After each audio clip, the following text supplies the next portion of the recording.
નમસ્કાર વિદ્યાર્થી મિત્રો, લિબર્ટી સ્કૂલ દ્વારા આયોજિત ઓનલાઈન વિડિયો લેક્ચરમાં તમારું ફરીવાર સ્વાગત છે. તો વિદ્યાર્થી મિત્રો, આપણે ધોરણ 9 પ્રકરણ નંબર 3 પરમાણુ અને અણુની ચર્ચા કરી રહ્યા હતા. એમાં આપણે જે તમને લાસ્ટ વિડિયો લેક્ચર મળ્યો છે એની અંદર રાસાયણિક સંયોગીકરણના નિયમો એટલે શું અને રાસાયણિક સંયોગીકરણના બે નિયમો હતા. પહેલો નિયમ કયો હતો? તો રાસાયણિક સંયોગીકરણનો દળ સંચયનો નિયમ અથવા દ્રવ્ય સંરક્ષણનો નિયમ, અને બીજો નિયમ હતો નિશ્ચિત પ્રમાણનો નિયમ. તો આજે આપણે નિશ્ચિત પ્રમાણના નિયમની ચર્ચા કરવા જઈ રહ્યા છીએ. બરાબર? તો પહેલા નિયમની ચર્ચા કરશું. નિયમ શું નિયમ? તો કોઈ પણ રાસાયણિક પ્રક્રિયા થતી હોય, કોઈ પણ રાસાયણિક પ્રક્રિયા થતી હોય તો એની અંદર જે તત્વ રહેલા હોય એ તત્વનું દળ નિશ્ચિત હોય છે. બરાબર? ધ્યાન આપજો. રાસાયણિક પ્રક્રિયામાં તત્વો હંમેશા નિશ્ચિત દળથી હાજર હોય છે. બરાબર? રાસાયણિક પ્રક્રિયામાં જે તત્વ રહેલા હોય છે એ તત્વો હંમેશા નિશ્ચિત દળથી હાજર હોય છે. બરાબર? પણ એક ઉદાહરણ લો તો બધા ખ્યાલ આવશે. દાખલા તરીકે હું પાણી લઉં છું. પાણીનું સૂત્ર શું થાય? બધાને ખબર છે, H2O. એ પાણીનું વિઘટન કરું છું તો શું મળશે?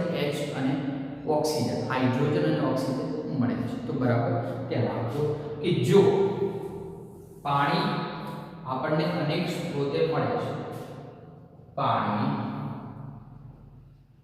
આપણને અનેક સ્ત્રોત દ્વારા પ્રાપ્ત થાય છે. પાણી આપણને અનેક સ્ત્રોત દ્વારા પ્રાપ્ત થાય છે. જો 9 ગ્રામ, કેટલા ગ્રામ? 9 ગ્રામ પાણીનું વિઘટન કરવામાં આવે તો કેટલા ગ્રામ? 9 ગ્રામ પાણીનું વિઘટન કરવામાં આવે તો ઓક્સિજન અને હાઇડ્રોજન વાયુ મળે છે. તો પાણી છે H2O એટલે પાણી. આનું વજન તમે કેટલું લીધું છે? 9 ગ્રામ. જો એની અંદર તમે H2 ને O2 વાયુને અલગ પાડો છો, શું કરો છો? H2 વાયુ અને O2 વાયુને અને O2 ગેસને અલગ પાડો છો, તો આનું વજન કેટલું હશે? 1 ગ્રામ. આનું વજન કેટલું હશે? 8. તમે લીધું તો કેટલું? 9 ગ્રામ. આ 1 ગ્રામ મળ્યું, 8 ગ્રામ, તો 8 વત્તા 1 9. આ બાજુ 9, આ બાજુ 9. તો હવે વાંચો. રાસાયણિક પ્રક્રિયામાં તત્વો હંમેશા નિશ્ચિત દળથી હાજર હોય છે. જે તત્વ રહેલા હોય છે એનું દળ કેવું છે? નિશ્ચિત હોય છે. તો આ નિશ્ચિત પ્રમાણનો નિયમ કહે છે. ઉદાહરણ નંબર 2. જો એમોનિયાનું વિઘટન કરવામાં આવે તો નાઇટ્રોજન અને હાઇડ્રોજન મળે અને એનું પણ ટકાવાર પ્રમાણ નિશ્ચિત છે. બરાબર? જો એમોનિયાનું સૂત્ર શું થાય? તો કે NH3. જો એમોનિયાનું વિઘટન કરવામાં આવે તો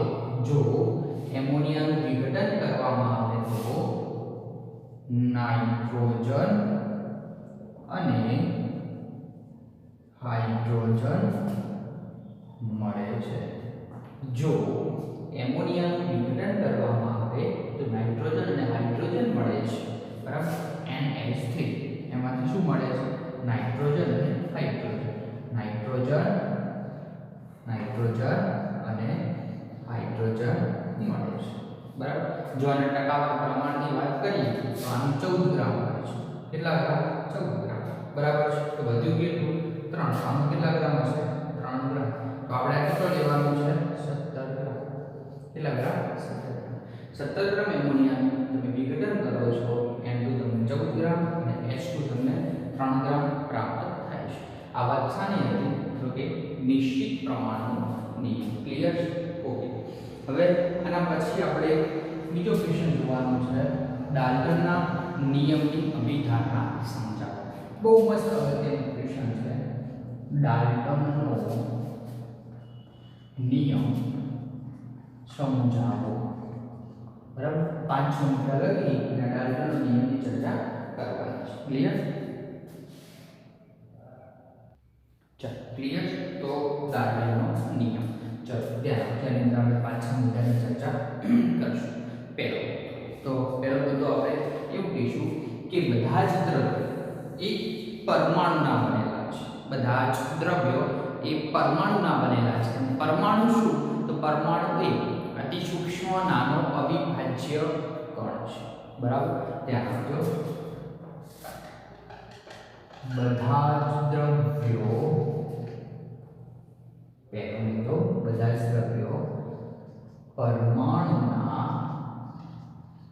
બનેલા છે.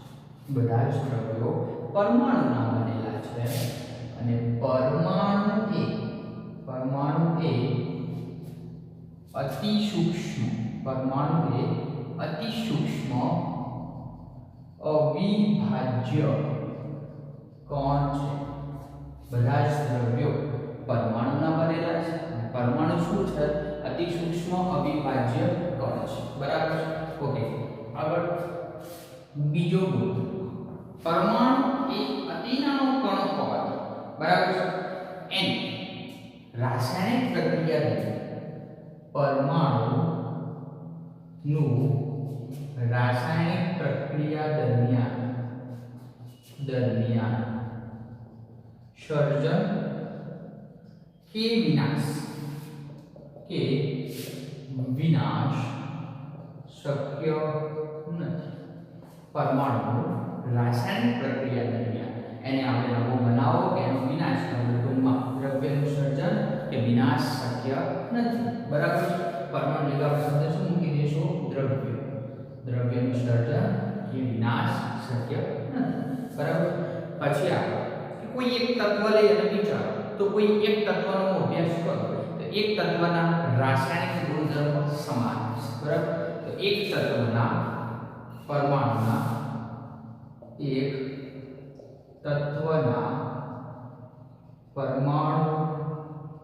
દળ અને કોઈ એક તત્વના પરમાણુ દળ અને તેના રાસાયણિક ગુણધર્મ કેવા હોય છે? સમાન હોય છે. કોઈ એક તત્વના પરમાણુ દળ અને તેના રાસાયણિક ગુણધર્મ સમાન હોય છે. બીજો મુદ્દો કે જુદા જુદા તત્વોના દળ એટલે કે પરમાણુ દળ અને રાસાયણિક ગુણધર્મ કેવા હશે? જુદા જુદા હોય છે. બરાબર? ચલો પાછું. પરમાણુ એ હંમેશા નાની પૂર્ણાંક સંખ્યાના ગુણોત્તરથી પરમાણુ એ હંમેશા નાની પૂર્ણાંક, તો પરમાણુ સંયોજક છે તો કેવી સંખ્યા છે? તો પરમાણુ હંમેશા નાની પૂર્ણાંક સંખ્યાના યોગ્ય ગુણોત્તરથી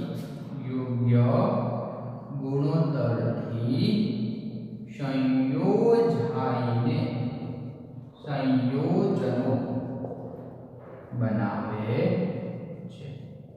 બરાબર છે? ચલો છેલ્લો અને અગત્યનો મુદ્દો કે કોઈ સંયોજનમાં પરમાણુની સાપેક્ષ સંખ્યા નિશ્ચિત હોય છે. કોઈ સંયોજનમાં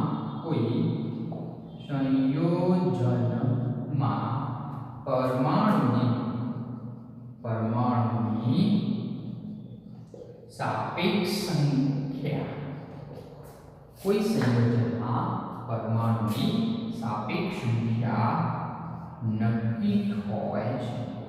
કોઈ સંયોજનમાં જેમાં પરમાણુની સાપેક્ષ સંખ્યા નિશ્ચિત હોય છે, નક્કી હોય છે. આ ડાલ્ટનના અભિધારણના કેટલાક મુદ્દા હતા. ક્લિયર? તો આપણે આજે શાની ચર્ચા કરી? તો પહેલો હતો નિશ્ચિત પ્રમાણનો નિયમ. શું કીધું એની અંદર કે રાસાયણિક પ્રક્રિયામાં તત્વો હંમેશા નિશ્ચિત દરથી હાજર હોય છે. જો 9 ગ્રામ પાણી લઈએ તો એનો ગુણોત્તર કેટલો થાય? તો કે 1:8. 1 ગ્રામ શું H2 અને 1 ગ્રામ શું ઓક્સિજન. પછી આનો ગુણોત્તર કેટલો થાય? 14:3. 14 ગ્રામ નાઇટ્રોજન અને 3 ગ્રામ હાઇડ્રોજન. પછી આપણે ડાલ્ટનનો નિયમ જોયો. એની અંદર બધા જ દ્રવ્યો પરમાણુના બનેલા હોય છે. પરમાણુ એ અતિ સૂક્ષ્મ અવિભાજ્ય પણ છે. પછી દ્રવ્યનું રાસાયણિક પ્રક્રિયા દરમિયાન સર્જન કે વિનાશ શક્ય નથી. ત્રીજું, તત્વના પરમાણુ દળ અને તેના રાસાયણિક ગુણધર્મો સમાન છે. જો કોઈ એક તત્વ છે તેનું કોઈ પણ સંયોજન પર, દાખલા તરીકે હું એક્ઝામ્પલ આપું કે NH3 ની અંદર H આવતો હોય કે H2O ની અંદર H આવતો હોય, આ એમોનિયા છે ના પાણી છે, પણ હાઇડ્રોજન છે ગુણધર્મ કેવા સમાન હશે, પરંતુ જુદા જુદા તત્વના પરમાણુ દળ અને રાસાયણિક ગુણધર્મ જુદા જુદા હોય. તો આમાં હાઇડ્રોજન અને નાઇટ્રોજનનું દળ કેવું હશે? જુદું જુદું હશે. પણ આ બંનેની અંદર હાઇડ્રોજન આવે છે અને દળ કેવા હશે? સમાન હશે. પછી પરમાણુ હંમેશા નાની પૂર્ણાંક સંખ્યાના યોગ્ય ગુણોત્તરથી સમજાઈને સંયોજનો બનાવે છે. આગળ, કોઈ સંયોજનમાં પરમાણુની સાપેક્ષ સંખ્યા કેવી હોય? નિશ્ચિત હોય છે, નક્કી હોય છે. ક્લિયર? તો આપણે ફટાફટ લખીએ.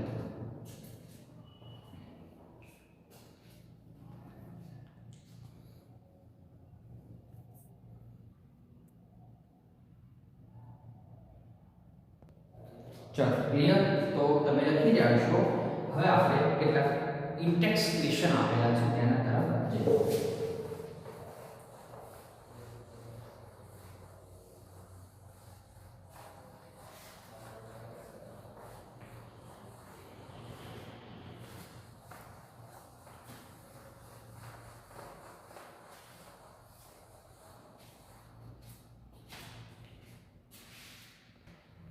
ચલો, આપણને 3 પ્રશ્નો આપેલા છે, એનું આપણે સોલ્યુશન કરી દઈએ. બરાબર? ત્યાં થોડોક લાંબો ક્વેશ્ચન છે, એકદમ સહેલો છે. એક પ્રક્રિયામાં 5.3 ગ્રામ સોડિયમ કાર્બોનેટ, તો એક પ્રક્રિયા કયો છે? Sodium carbonate. પછી 6 ગ્રામ એસિટિક એસિડ સાથે પ્રક્રિયા કરીને મળે છે. બરાબર? તથા 2.2 ગ્રામ કાર્બન ડાયોક્સાઇડ, 0.9 ગ્રામ પાણી અને 8.2 ગ્રામ સોડિયમ ઇથેનોઇડ મળે છે. તો સમજાવો કે દ્રવ્ય સંચયના નિયમનું પાલન થાય છે કે નથી? તો દ્રવ્ય સંચયનો નિયમ શું કહે છે? કે કોઈ પણ દ્રવ્ય પર, કોઈ પણ પ્રક્રિયા પર એનું સર્જન પણ ન થાય, વિનાશ પણ ન થાય. જેટલા તમે પ્રક્રિયા લેતા હોય એટલી તમને શું મળવી જોઈએ? નિપજ. તો આપણે અહીંયા લખીએ એક પ્રક્રિયામાં સોડિયમ કાર્બોનેટ, તો શું લખીએ? પહેલા સોડિયમ કાર્બોનેટ. ચલો, શાની સાથે પ્રક્રિયા કરાવવાની છે? એસિટિક એસિડ સાથે. એસિટિક એસિડ સાથે પ્રક્રિયા કરે છે અને નિપજ તરીકે આ પ્રક્રિયા નિપજ તરીકે શું આપે છે? તો કાર્બન ડાયોક્સાઇડ, કાર્બન ડાયોક્સાઇડ વત્તા પાણી વત્તા સોડિયમ ઇથેનોઇડ શું આપે છે? સોડિયમ ઇથેનોઇડ. બરાબર? હવે આપણે વજન ગણી અને લખીએ. બરાબર? સોડિયમ કાર્બોનેટ કેટલા ગ્રામ છે? 5.3 ગ્રામ. એસિટિક એસિડ કેટલા ગ્રામ છે? 6 ગ્રામ. તો આપણે આ બાજુના પ્રક્રિયાનું કુલ વજન જોઈએ. 5.3 + 6, 11.3 ગ્રામ થાય. તો આ બાજુ 3 વસ્તુ મળે એનું વજન પણ કેટલું થવું જોઈએ? આટલું થવું જોઈએ. ચલો, કાર્બન ડાયોક્સાઇડ કેટલું મળે છે? તો કે 2.2 ગ્રામ. બીજું, પાણી કેટલું મળે છે? 0.9 ગ્રામ. બરાબર? અને આ કેટલું મળે છે? 8.2 ગ્રામ. કરો ત્રણેયનો સરવાળો. બરાબર? તો એ સરવાળો કરવા 2.2 ગ્રામ બરાબર, પછી 0.9 અને 2.2. તો આનો ટોટલ સરવાળો પણ કેટલો થશે? 8 9 10 10 ને 9 9 ને 4 13 એટલે 13 નો તગડો અને 9 4.3. તો આ શું હતું? પ્રક્રિયકો હતા. શું હતું? પ્રક્રિયકો. આ આપણને શું મળે? નિપજો મળે. તો બંનેનું પ્રમાણ કેવું છે? સર બંનેનું પ્રમાણ કેવું છે? સરખું. આ બાજુ 11.3 ગ્રામ, આ બાજુ 11.3. તો અહીંયા શું થાય? દ્રવ્ય સંચયનો નિયમ પાલન થાય કે આ બાજુ આપણે પ્રક્રિયકો કેટલા લીધા? તો 11.3 ગ્રામ, નિપજો કેટલી પડી? 11.3 ગ્રામ. તો અહીંયા આ નિયમનું શું થાય? પાલન થાય છે. ક્લિયર? ચલો બીજો ક્વેશ્ચન. પાણી બનાવવા માટે હાઇડ્રોજન અને ઓક્સિજનનો ગુણોત્તર 1:8 ના પ્રમાણમાં જોડાય છે. બરાબર? તો 1 ગ્રામ પાણી બનાવશે. 1 ગ્રામ પાણી બનાવવા માટે કેટલા ગ્રામ ઓક્સિજનની જરૂર પડે છે? તો કે આ ગુણોત્તર કેટલો છે? 1:8. 1 કોનો છે? હાઇડ્રોજન અને 8 કોનો છે? ઓક્સિજન. તો કેટલા ગ્રામની જરૂર પડે છે? 8 ગ્રામ ઓક્સિજનની જરૂર પડે. આની ઓક્સિજનની જરૂર પડે. તો આપણને અહીંયા કેટલા ગ્રામ કીધું? 3 ગ્રામ H2 વાયુ સાથે સંપૂર્ણ પ્રક્રિયા કરતા, તો 3 ગ્રામ H2 વાયુ સાથે પ્રક્રિયા કરતા કેટલા ગ્રામની જરૂર પડે? તો આપણે શું કરશું? 3 ગુણ્યા 8 બરાબર કેટલા થાય? 24 ગ્રામ H2 વાયુ અથવા 24 ગ્રામ ઓક્સિજન જોઈએ. 24 ગ્રામ ઓક્સિજન જોઈએ. કેટલા ગ્રામ જોઈએ? 24 ગ્રામ. ક્લિયર? બીજો એક ક્વેશ્ચન છે કે ડાલ્ટનના નિયમની કઈ અભિધારણામાં દ્રવ્ય સંચયના નિયમનું પાલન કરે છે? ડાલ્ટનના નિયમની કઈ અભિધારણામાં આ નિયમનું પાલન કરે છે? તો બીજી અભિધારણાથી યાદ કરો. હમણાં જ આપણે અહીંયા લખ્યું, શું લખ્યું? કે દ્રવ્યનું સર્જન કે વિનાશ શક્ય નથી. તો જવાબ શું આવે? દ્રવ્યનું સર્જન કે વિનાશ શક્ય નથી. દ્રવ્યનું સર્જન કે વિનાશ શક્ય નથી. ક્લિયર? તો આની સાથે સાથે આ ક્વેશ્ચન થાય છે પૂરા અને આપણે આજનું વિડિયો લેક્ચર પણ અહીંયા પૂરું કરીએ છીએ. હવે આપણે નેક્સ્ટ ટોપિક સાથે નેક્સ્ટ વિડિયો લેક્ચરમાં મળશું. ક્લિયર? તો થેન્ક યુ વેરી મચ. કંઈ ખબર ના પડતી હોય, કંઈ ડાઉટ હોય તો મારો નંબર છે ગ્રુપમાં મને મેસેજ કરજો, કોલ કરજો, હું તમને જવાબ આપીશ. ક્લિયર? Thank you.